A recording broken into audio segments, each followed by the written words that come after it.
Hi, ఈరోజు మనం నెల్లూరు గుడ్డు పులుసు చేసుకుందాం. ఆయిల్లో మనం ఆవాలు, జీలకర్ర, కొన్ని మెంతులు వేసుకుందాం. ఇప్పుడు ఆనియన్స్ వేసుకుందాం. ఆనియన్స్ వేసుకొని ఫ్రై చేసుకుందాం.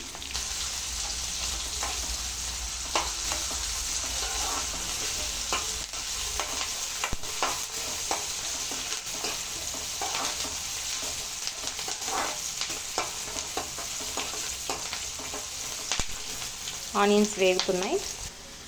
ఇప్పుడు కొంచెం కరివేపాకు, ఈ మాత్రం వేగితే చాలు. ఇప్పుడు టొమాటో వేసుకుందాం. టొమాటో వేసాను. ఇప్పుడు కాసేపు మూత పెట్టుకుందాం, మగ్గుతుంది. టొమాటో మగ్గిందేమో చూద్దాం.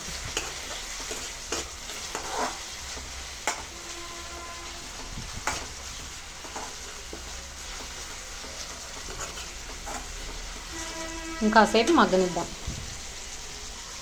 కొద్దిగా ఉప్పు వేస్తున్నాను, ఆల్రెడీ చింతపండు పులుసులో వేసాను. టొమాటో మగ్గింది.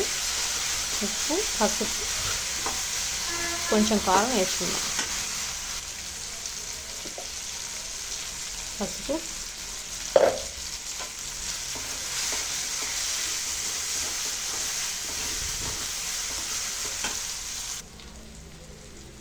కారం కొంచెం వేసాను.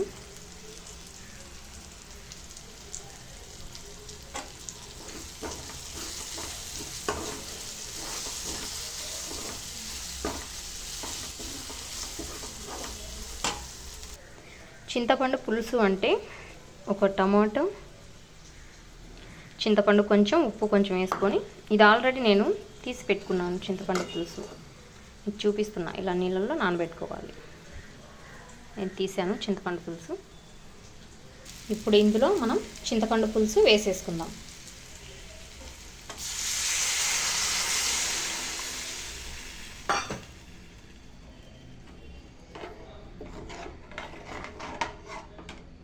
ఎగ్స్ నేను ఆల్రెడీ ఉడికించి పెట్టుకున్నాను.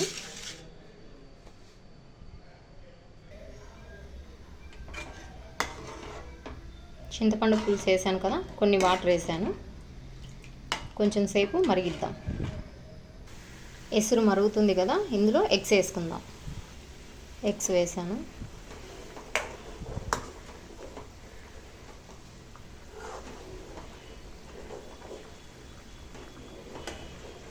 కాసేపు ఉడకనిద్దాం. ఉప్పు కొంచెం తక్కువ అనిపిస్తుంది, ఉప్పు వేస్తున్నాను.